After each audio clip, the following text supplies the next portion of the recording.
잘 벌고 잘 살자. 네, 팍스 인베스테이너 진행을 맡은 김수민. 이조원입니다. 네, 벌써 10월 넷째 주 수요일에 인사드립니다. 오늘 미국 증시에서는 S&P 500 지수와 다우존스 지수는 소폭 하락하는 모습을 보였고요. 기술주 위주의 나스닥은 소폭 상승하면서 버텨주는 모습들을 보여줬습니다. 미국의 고용 지표들이 생각보다 긍정적인 모습들로 나오게 되면서 금리 인하 속도에도 점진적인 부분이 생기고 있는데요. 이런 부분들에서 속도를 더 붙이기 위해서는 고용 지표가 좀 더 약화되어야 한다는 언급도 계속되고 있는 상황입니다. 이런 상황들 속에서 국제 유가 또한 2.2% 상승하면서 계속해서 올라가는 모습들을 보여줬었죠. 네, 맞습니다. 사실상 경기 침체를 우려하기에는 이 지표들이 너무나 안정적으로 나왔고 이것들이 미국 시장이 지금은 강력하다라는 모습을 보여주고 있다라고 할 수가 있겠습니다. 더불어서 전장에서 코스피 코스닥은 이 금리 인하 그리고 고금리 국채 금리 인상에 따른 이 환경으로 인해서 결국에는 장을 마감을 했는데요. 결국에는 이런 것들이 작용을 하면서 이 지수 하방 압력으로 작용을 했고요. 방어주, 실적주 위주의 상승을 보여주기도 했습니다. 더불어서 대형주나 이 전기전자주 위주의 상승을 좀 보여준 것도 우리 시장의 특징이었다라고 말씀드릴 수 있겠습니다. 이 주식시장은 결국에 트럼프 당선 확률이 계속해서 올라가면서 많은 영향을 받긴 했는데 상승한 금리 자체가 하방 압력으로 작용을 했습니다. 엔비디아는 상승을 해줬고 이 미국 주식시장에서는 법인세 인하 등 이 정책으로 인해서 계속해서 부채에 대한 우려가 나오고 있는 상황입니다. 이 10년물 국채 금리 또한 4.2%를 육박을 하면서 이 나스닥을 제외한 모든 지수에 영향을 미쳤다라고 볼 수가 있겠습니다. 어제 우리가 이제 S&P 500 지수가 이제 오를 대로 오른 게 아니냐 이런 이야기를 좀 나눴었는데 이거에 좀 동의를 하시나요? 네, 아무래도 계속해서 미국 증시가 혼조세로 유지가 되고 있는 상황이기 때문에 이 미 대선을 얼마 앞두지 않은 이 상황 속에서 시장이 어떤 악재에 어떻게 반응을 해 나갈지도 계속 지켜보셔야 되는 부분인 것 같습니다. S&P 500 지수가 고점을 달성했다라는 말도 많이 나오고 있는 상황인데요. 그럼에도 불구하고 기업들의 호재 또한 이 나스닥 지수를 포함한 S&P 500 지수에까지도 영향을 미칠 수 있는 상황이기 때문에 개별 기업의 호재들도 잘 지켜보시면서 지수가 어떻게 움직이는지 계속해서 지켜보셔야겠습니다. 네, 맞습니다. 수민 씨가 중요한 이야기 해주셨는데요. 실적과 좋은 업적 보여주고 있는 업종과 이 종목들 위주로 좋은 성적 나오고 있으니까요. 이 부분 좀 주목을 해보셔야 될 것 같고요. 더불어서 트럼프가 최근에 우세한 모습을 보여주고 있습니다. 그러면서 트럼프 트레이드 나타나고 있는데 그러면서 해리스 트레이드라고 생각을 했던 이 신재생과 2차 전지주들 좀 약세를 보이기도 했습니다. 그러면서 한화솔루션 어제 다시 52주 신저가를 경신하기도 했습니다. 상승한 금리는 이 트럼프 우려에 아시아 증시 동반 약세를 하게끔 좀 초래를 했다라고 볼 수도 있겠고 더불어서 통신, 유틸리티, 보험 등 방어적인 모습을 보여주는 종목들이 이 시장에서 잘 가고 있다.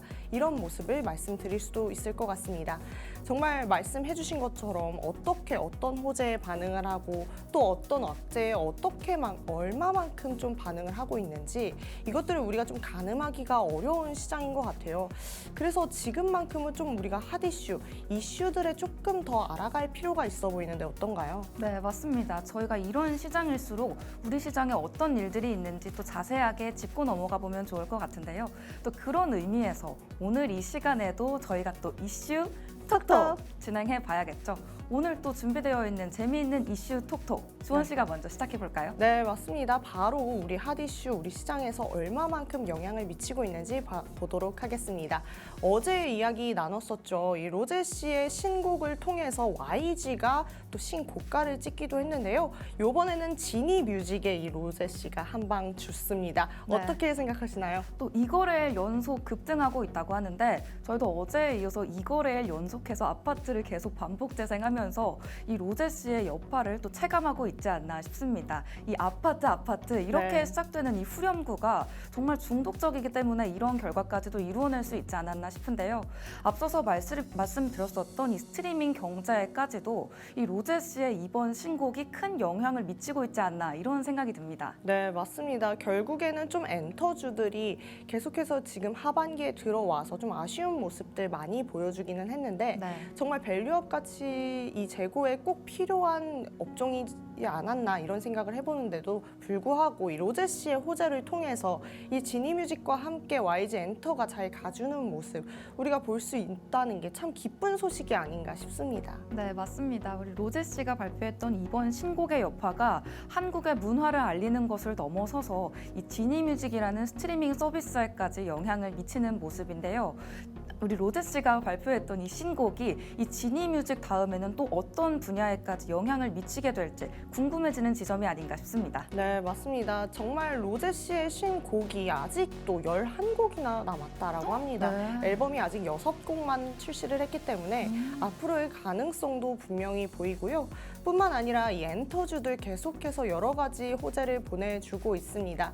그렇기 때문에 엔터주들 분명히 작은 악재에도 크게 반응하는 업종인 건 맞긴 한데요. 이 K 열풍이 지금 대세이니만큼 엔터주들 좀 기대를 해봐도 좋지 않을까 이런 생각을 해보는데 우리 수민 씨는 좀 어떻게 생각해요? 또 아무래도 이 엔터주가 사실 이 소식들에 민감하게 반응하는 분야이기는 하지만 이런 호재 같은 분야에도 또 민감하게 반응을 하기 때문에 양날의 검 같은 종목이 아닌가 이런 생각이 듭니다. 하지만 또 최근에는 K-팝 열풍이 불면서 이 엔터 소식에서는 또 호재가 계속해서 나오고 있는 상황인데요. 이런 소식들이 연일 이어지기를 바라는 마음이 또 우리 엔터 주식 주주분들에게는 있지 않을까 이런 생각이 듭니다. 네, 맞습니다. K 열풍을 통해서 사실상 뭐 K-팝뿐만 아니라 뭐 식품주들도 굉장히 잘 가주는 모습 많이 보여줬죠. 네. 이렇게 어떤 이슈에 따라서 이끌림을 받는 모습은 사실상 그렇게 베스트의 모습은 아니긴 하지만 그래도 지금처럼 어려운 시장에서 이런 호재들이 하나씩 터져주는 거는 굉장히 좋은 긍정적인 신호다 이런 생각을 해볼 수 있을 것 같습니다. 자, 바로 다음 넘어가도록 하겠습니다. 이번에는 조금 슬픈 소식인데요. 2차 전지주들 주르륵 에코 프로머티 6% 하락 이렇게 되어 있죠. 결국에는 트럼프 영향이 굉장히 커 보이는 걸로 보여집니다. 어쨌든 테슬라가 이 로봇 택시를 발표한 이후에 좀 실망감에 매물이 좀 출회를 하는 모습을 보였고 그러면서 2차 전지주들의 그 기대감이 조금 떨어지는 모습을 보였는데 우리 수민 씨 어떻게 생각하세요? 또 테슬라가 최근에 사이버캡을 발표를 하게 되면서 이 전기차의 새로운 지평을 여는 모습들을 보여주기도 했었는데요. 이렇게 새로운 제품이 출시되는 것과 관계없이 이 대선이 2주 앞으로 다가오게 되면서 해리스 관련주, 트럼프 관련주들이 정보에 쉽게 휩쓸리는 모습들을 연일 보여주고 있습니다. 이 사이버캡 이슈들도 계속되고 있죠. 네, 맞습니다. 사이버캡 출시 당시에 공개 당시에 규제와 이 기술에 대한 이야기가 굉장히 부족했습니다. 어쨌든 일론 머스크는 트럼프가 당선될 확률에 좀 기대를 걸었던 것 같아요. 네. 트럼프가 어쨌든 이 규제에 대해서 좀 완화를 시켜주지 않을까 이런 모습을 보여주면서 이 트럼프를 굉장히 지지하는 모습을 좀 우리가 볼 수가 있었습니다. 그만큼이나 이 트럼프가 당선되고 안 되고에 따라서 테슬라의 주가가 굉장한 영향을 많이 받을 것 같은데요. 저희 2부에서 오늘도 미국 대선에 대해서 이야기를 해보면서 트럼프가 궁극적으로 정책을 어떻게 추진을 할지 이 부분도 좀 알아보도록 할 테니까요. 그 부분은 조금 이따가 더 이야기하시고요. 2차 전지주 앞으로 좀 잘 가줬으면 좋겠는데 네. 수민 씨 2차 전지주 좀 거래를 해본 적 있으세요? 또 저희 방송에서 가장 많이 다루는 종목 중에 하나가 이 2차 전지가 아닌가 싶은데요. 등락폭도 큰 편이지만 이 전기차라는 게 우리 시장을 논할 때 빼놓을 수 없는 키워드이다 보니까 이 2차 전지의 급등락에도 불구하고 이 주주분들은 꾸준하게 매수하시는 분들이 많은 종목 중에 하나입니다.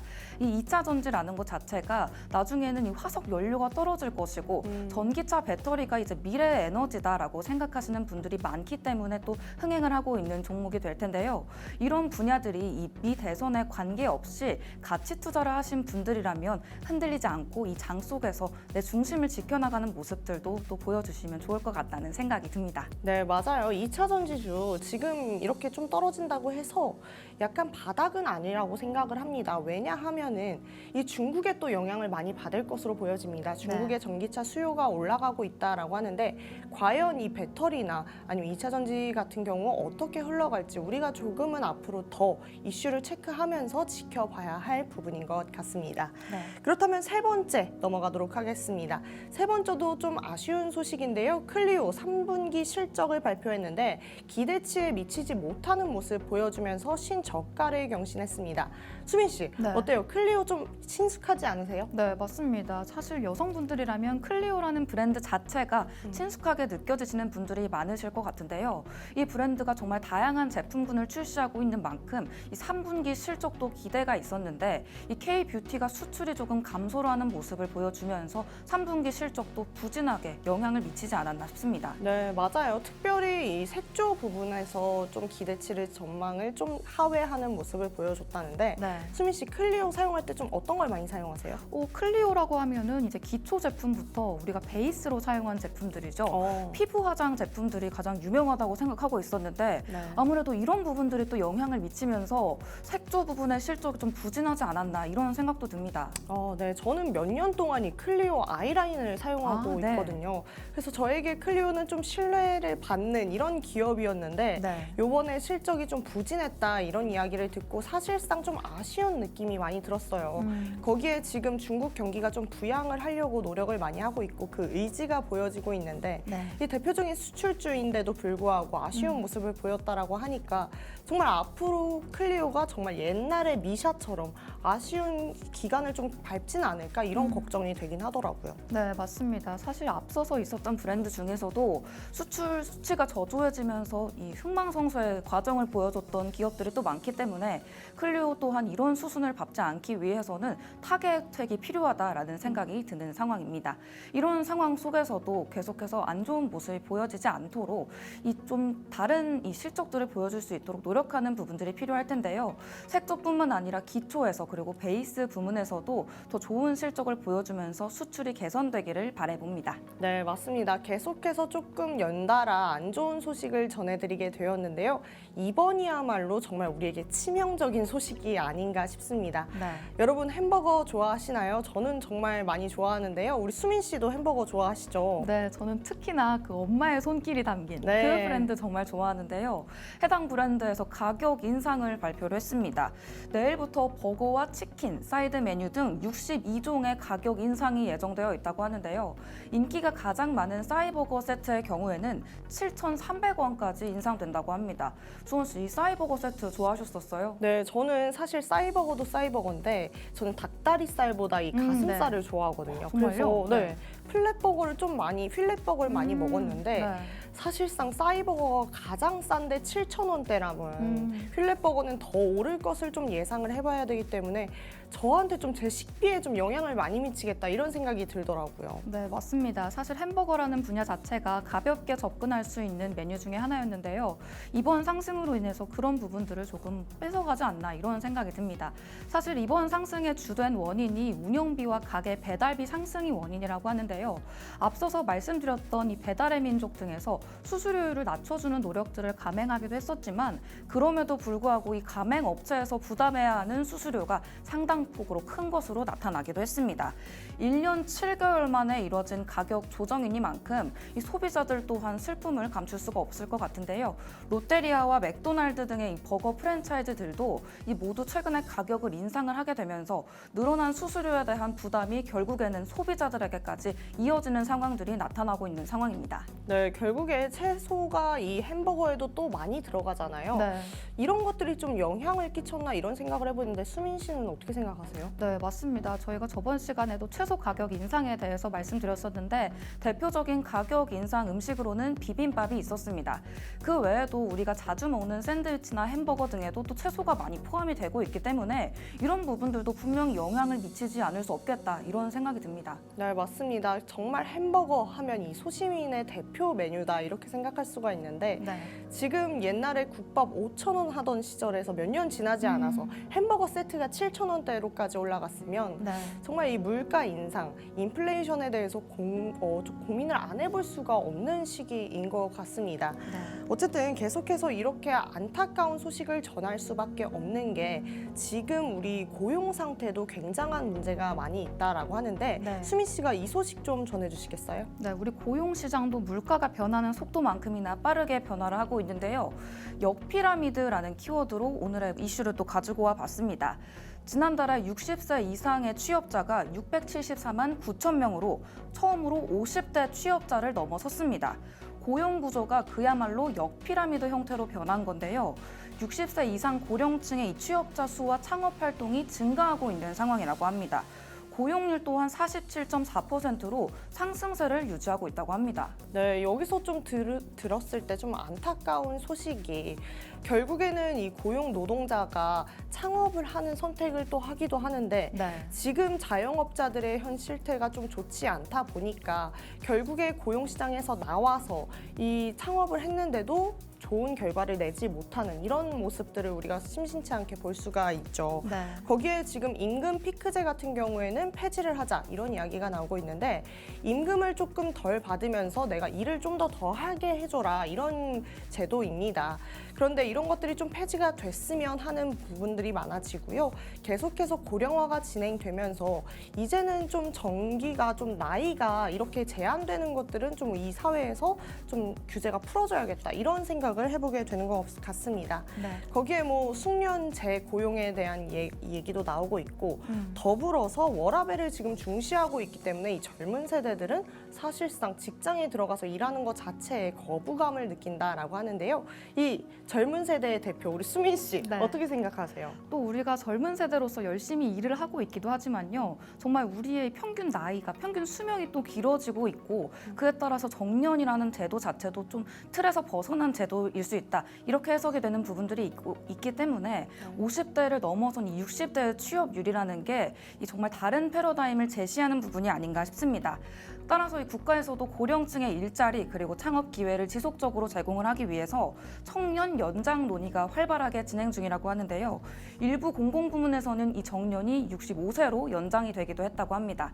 이런 부분들이 이어지면서 이 평균 나이, 평균 수명에 대한 부분들도 인지가 높게 되고 있고 이 정년에 대한 인식도 변화하고 있는 만큼 앞으로 이 역피라미드 구조 자체가 조금 더 긍정적으로 해석될 수 있는 이런 사회가 만들어졌으면 좋겠다. 이런 생각도 해보는 것 같습니다.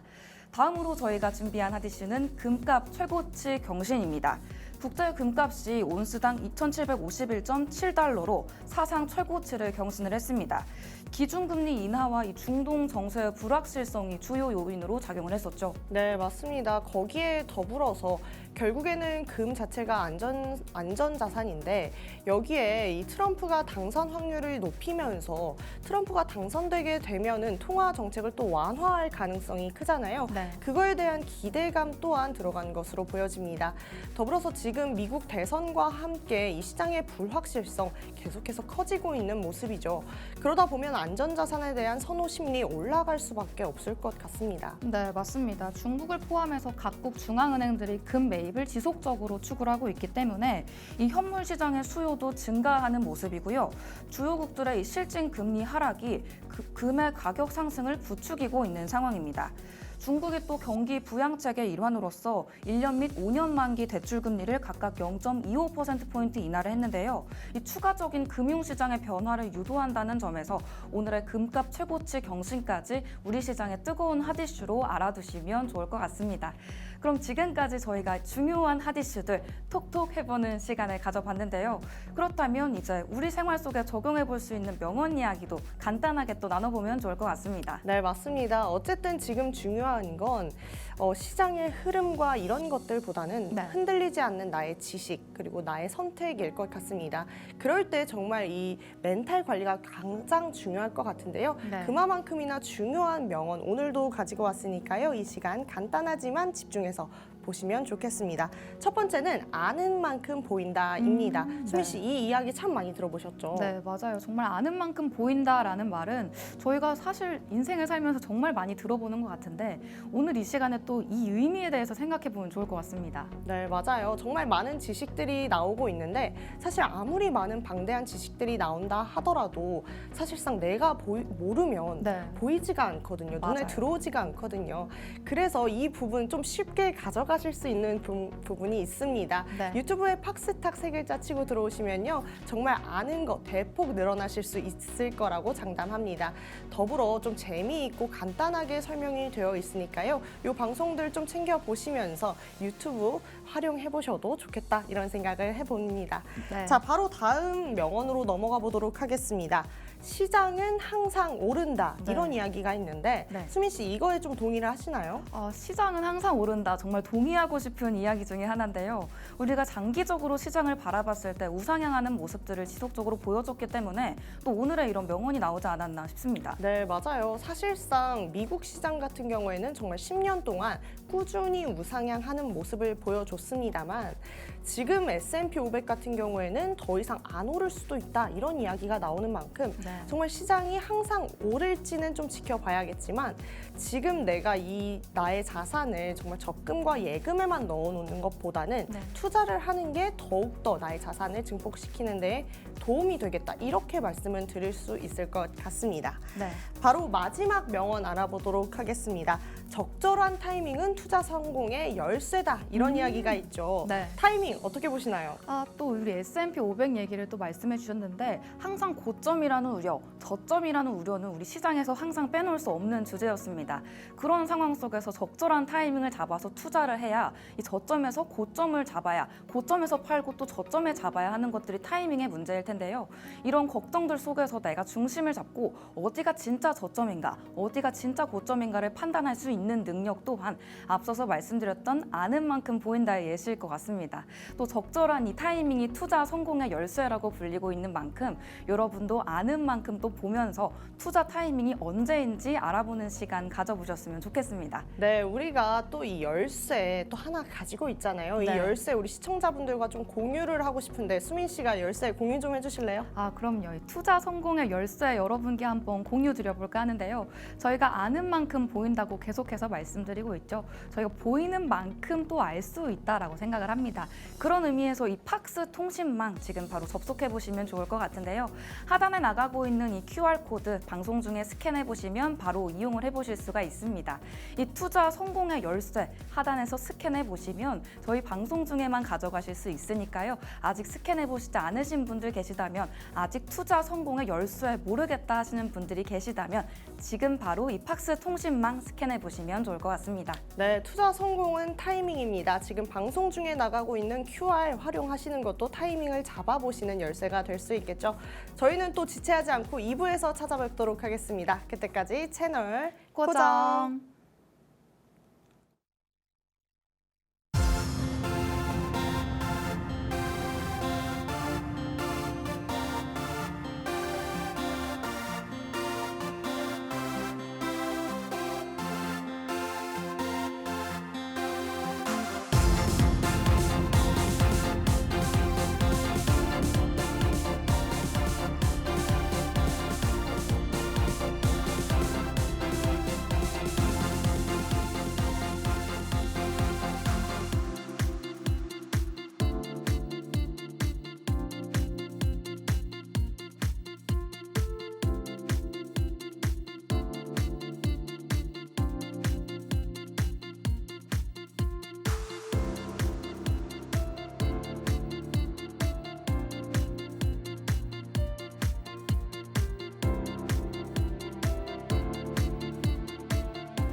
경제 공부도 재밌게 매일매일 새롭고 재미있는 주제로 여러분을 찾아뵙고 있는 김수민입니다.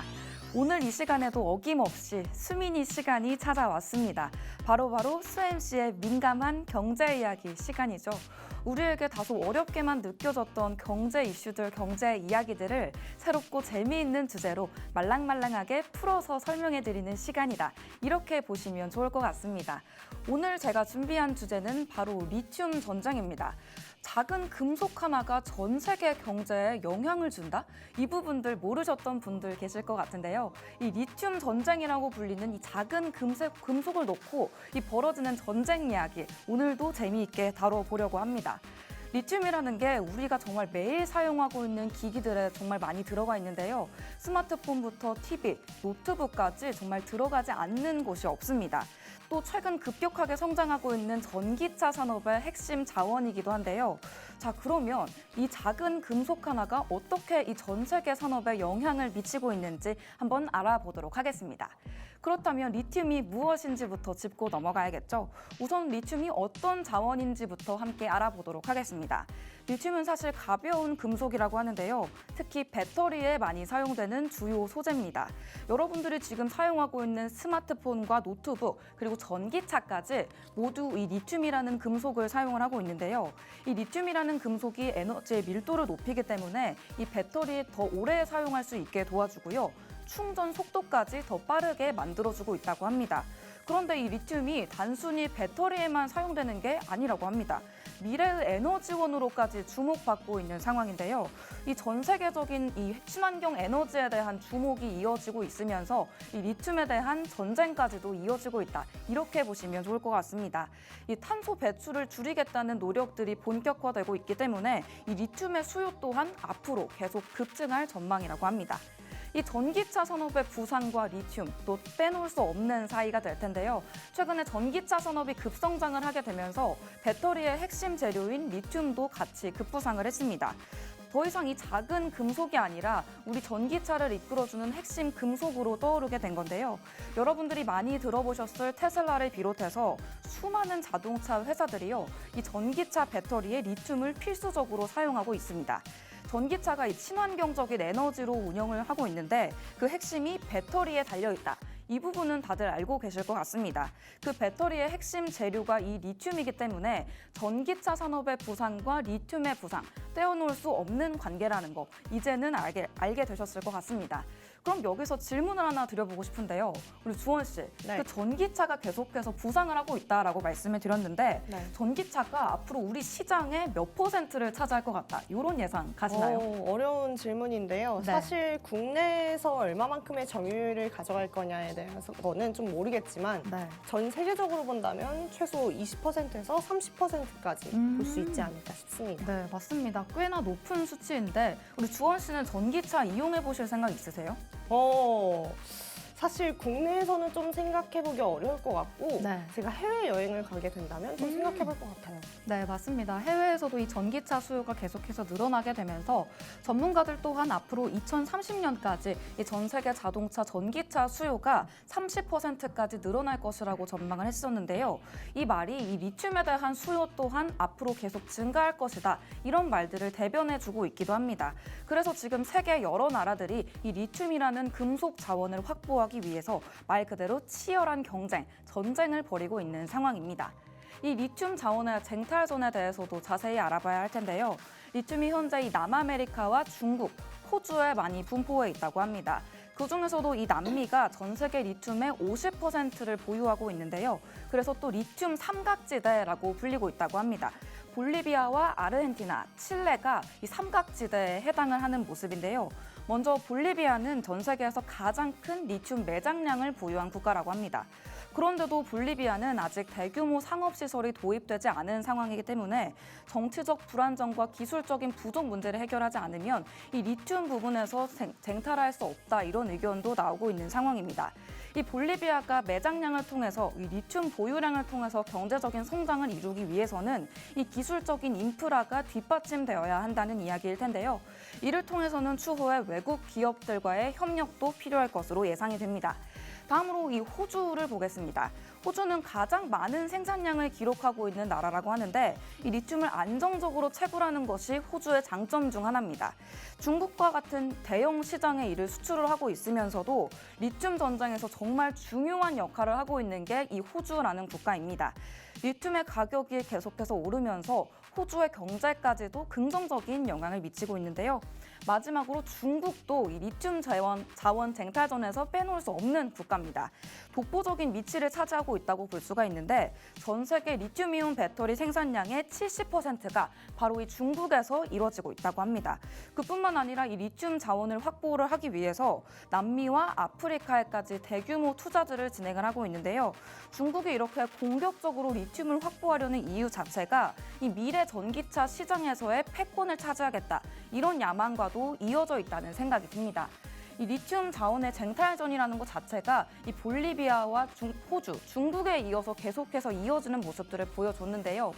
다른 국가들이 각자의 다른 생산량 1위, 여기서는 매장량 1위를 가지고 있는 만큼 현재의 시장은 이렇게 다른 국가들의 치중이 되어 있는 반면에 이후의 이 리튬 전쟁이 어떤 국가를 중심으로 돌아갈지는 이후 상황을 계속 지켜보셔야겠다는 생각이 듭니다. 현재 상황은 이 중국이 대규모 투자를 진행하면서 패권 전략을 이어가는 데 있는 상황인데요.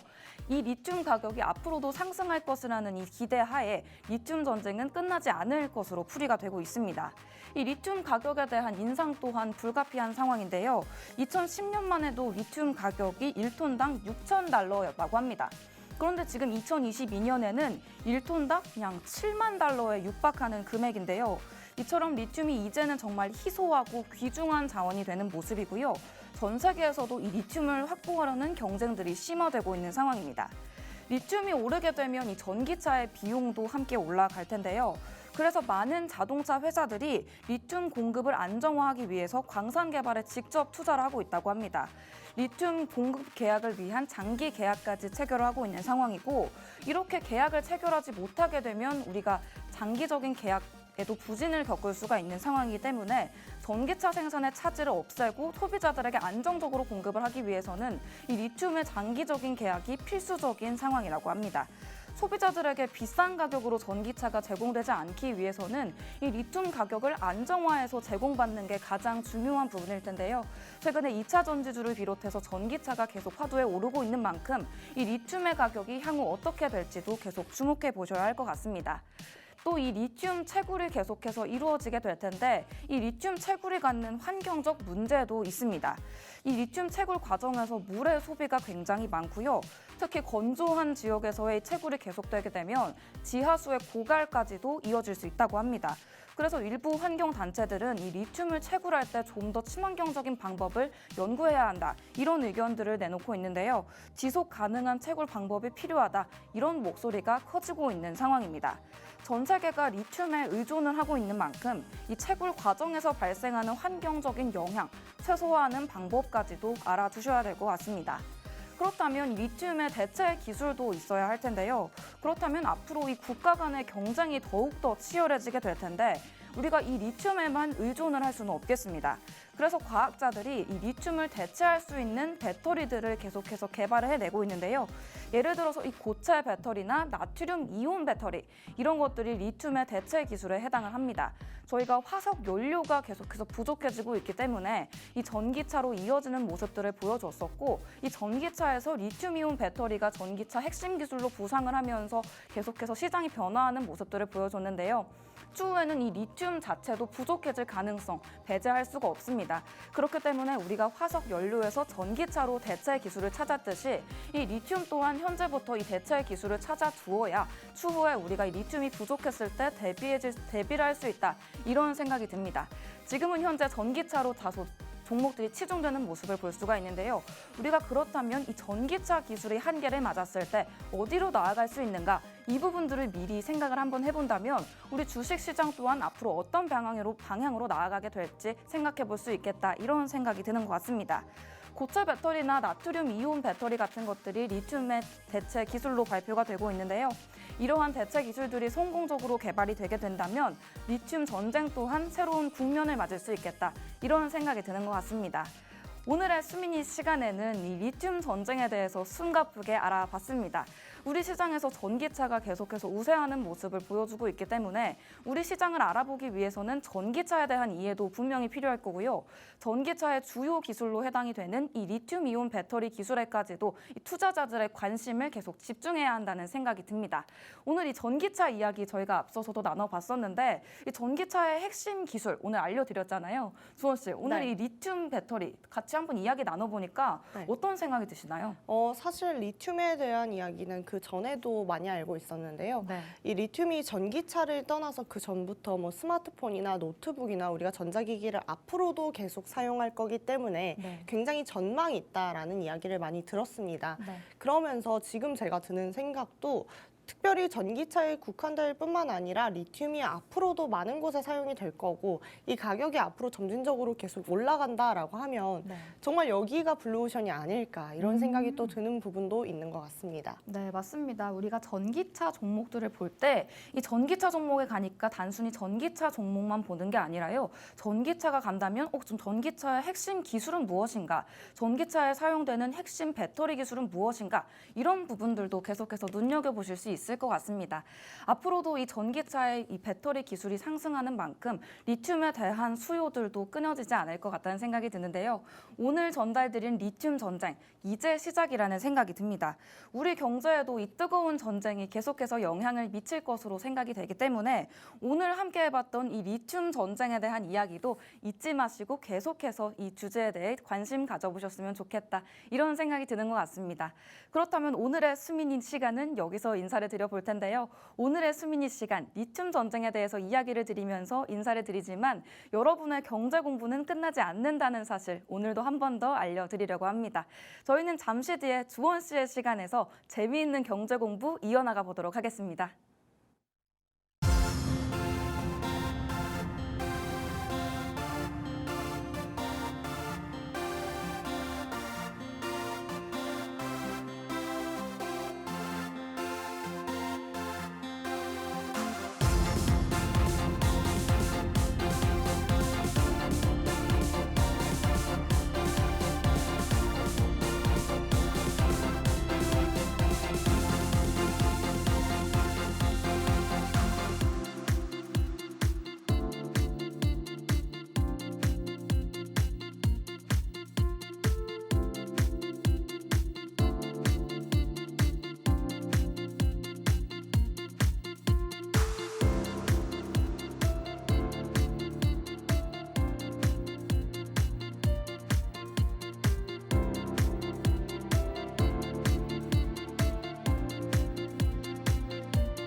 네, 이렇게 바톤을 이어받아서 주사인 볼트 타임이 돌아왔습니다.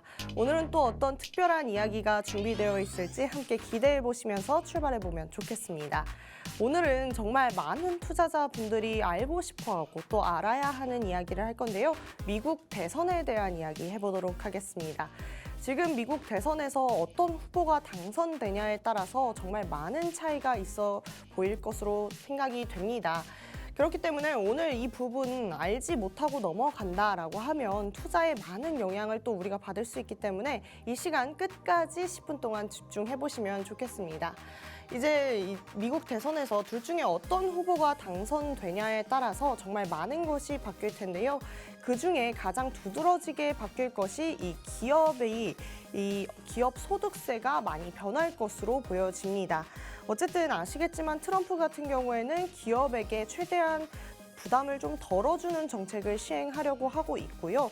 해리스 같은 경우에는 이 개인에게 부담을 덜어주려는 정책을 시행하려고 하고 있죠.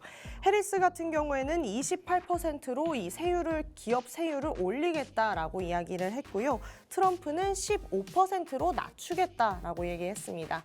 이 두 후보 간의 13%라는 큰 숫자를 우리가 볼 수 있게 됩니다. 이런 세금 정책 변화는 결국 기업의 주가에 또 많은 영향을 미칠 수 있겠습니다.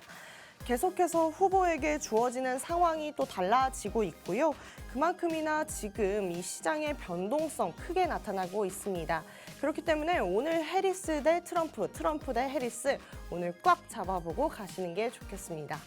자, 넘어가 보면 이 트럼프 대 해리스 최근 결과를 보면은요. 트럼프가 압도적으로 우세한 모습 볼 수가 있겠습니다. 이 미국의 기업 소득을 28%까지 매길 목표가 있다라고 한 해리스는요. 트럼프에 반하는 모습을 볼 수가 있겠죠. 트럼프는 이상적으로 15%까지 낮추겠다라는 이야기를 했습니다. 그러면 해리스는 결국에 이 기업 소득세를 이렇게 올리면서 승기를 잡으려고 하는 이유가 어떤 게 있을까요? 사실 전 정부, 이 바이든 정부 때 해리스 같은 경우에는 부통령으로 재직을 하고 있었습니다. 이때 당시에 이 국가의 부채가 굉장히 많이 급등하는 현상 우리가 볼 수가 있었죠. 그래서 지금 이 경제를 바로잡겠다라는 이야기를 하고 있는 겁니다. 그러면 이거를 세금을 받아서 이자를 좀 갚아야 하는데 해리스가 이거를 개인에게 받겠다라고 하면 어떻게 될까요?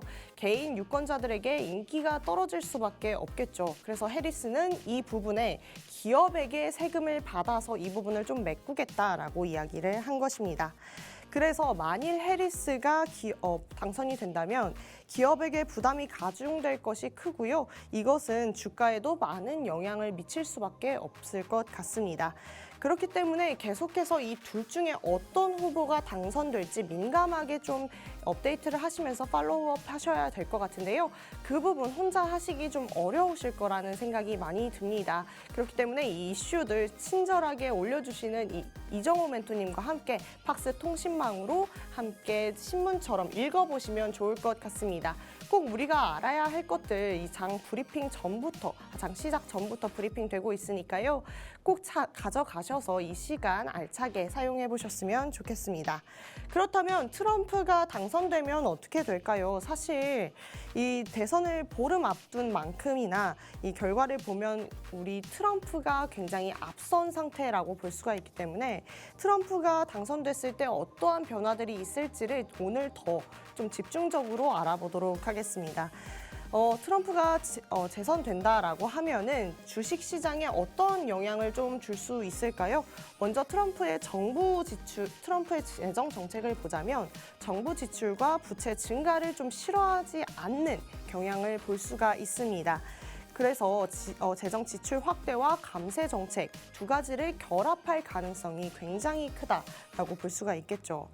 특히나 2017년 감세 정책을 좀 부활시키거나 연장을 할 것으로 좀 우리가 예상해 볼 수도 있을 것 같은데요. 이는 법인세를 포함한 여러 세목의 세율을 좀 인하하겠다라는 의미를 동반하는 동시에 이자 비용을 급증할 수 있는 초래할 수 있는 결과를 또 우리가 볼 수가 있겠습니다. 정부 지출은 인구 고령화로 인해서 공공의료나 혹은 사회보전 관련 지출들이 좀 확대가 될 것으로 보이고요. 감세 정책은 법인세율을 인하하고 개인 소득률은 최고 세율로 유지할 것으로 우리가 볼 수가 있겠습니다. 좀 정리를 해보자면요. 정부 지출은 증가시키고 감세 정책은 결합을 하는 이런 모습을 우리가 볼 수 있기 때문에 공공부채는 좀 증가할 수 있는 가능성이 있다라고 우리가 좀 결론적으로 볼 수가 있을 것 같습니다. 다음은 통화정책 좀 보도록 하겠습니다. 통화정책을 보시면요. 미 달러가 좀 가치를 하락할 수가 있겠죠. 보다 트럼프는 좀 완화된 통화 정책을 좀 할 가능성이 굉장히 큽니다. 그렇기 때문에 지금 이 낮은 국채 금리와 연준의 독립성을 약화시킬 수 있겠다라고 우리가 전망을 해볼 수가 있을 것 같습니다. 트럼프가 어쨌든 파월 의장 이후로 더 유연하고 비둘기파적인 의장을 좀 뽑을 가능성이 큰데요. 지금 당장 트럼프가 당선된다라고 해도 파월을 해고시키거나 사직시킬 수 있는 권한은 없습니다. 하지만 다음 의장을 뽑을 때 많은 의견이 들어갈 수 있겠죠. 그러다 보면 인플레이션 속등에 대한 우려 우리가 좀 해볼 수 있을 것 같고요. 미국 국채 선호도 약화될 수가 있겠죠. 지금 트럼프의 당선 확률이 올라간 것만 해도 미국 국채가 4.2%를 육박했기 때문에 이 미국 국채에 대한 우리의 우려 많이 들어갈 것으로 보여집니다. 그러면 정말 중요한 이야기죠. 무역 정책 어떻게 좀 펼칠 수 있을까요?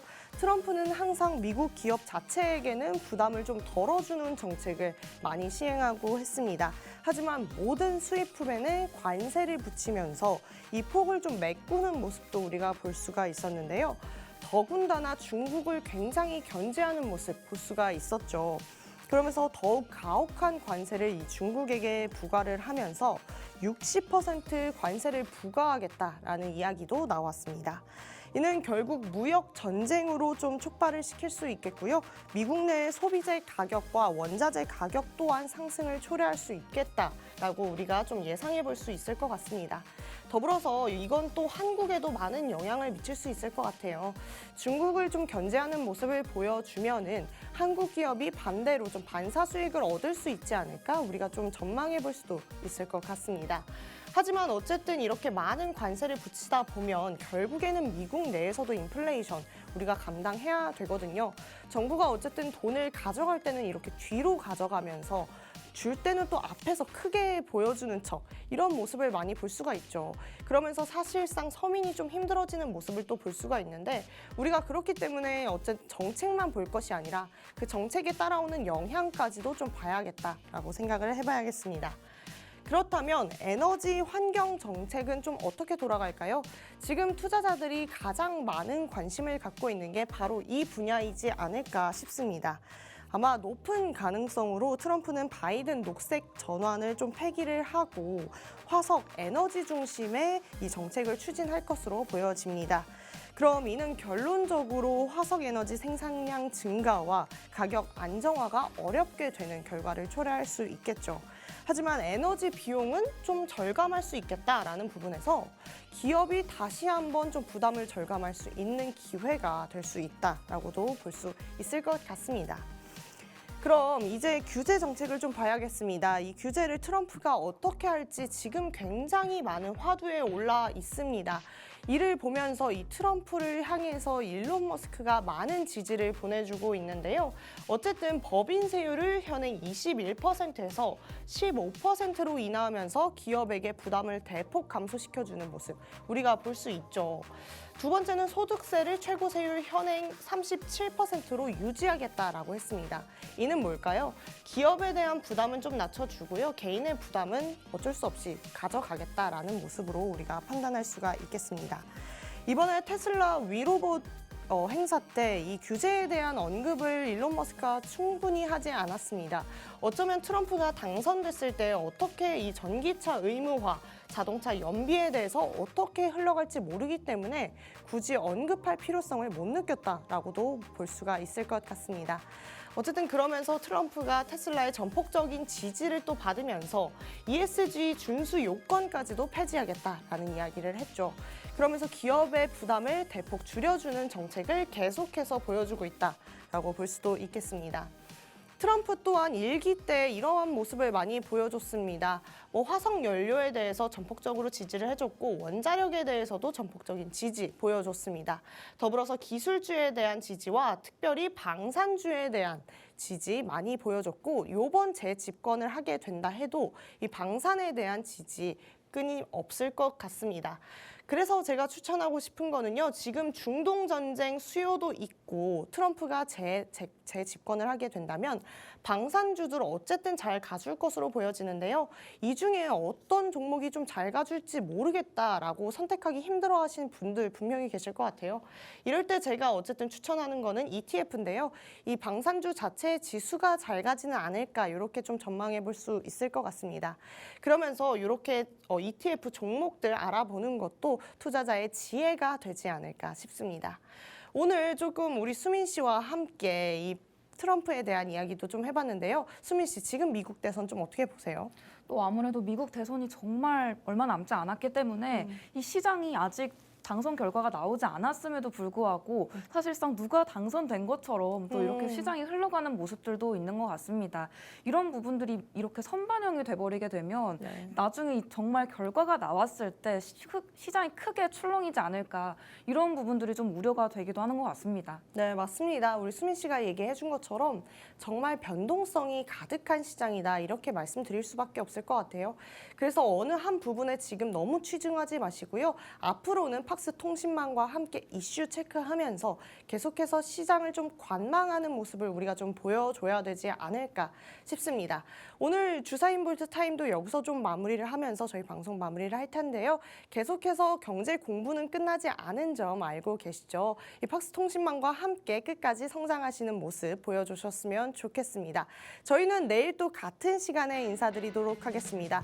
본 방송에서 제공하는 정보는 해당 종목에 대한 가치와 상승 또는 하락을 보장하지 않는다는 점 유의하셔야겠습니다. 내일 다시 뵙겠습니다. 시청해주신 여러분 고맙습니다.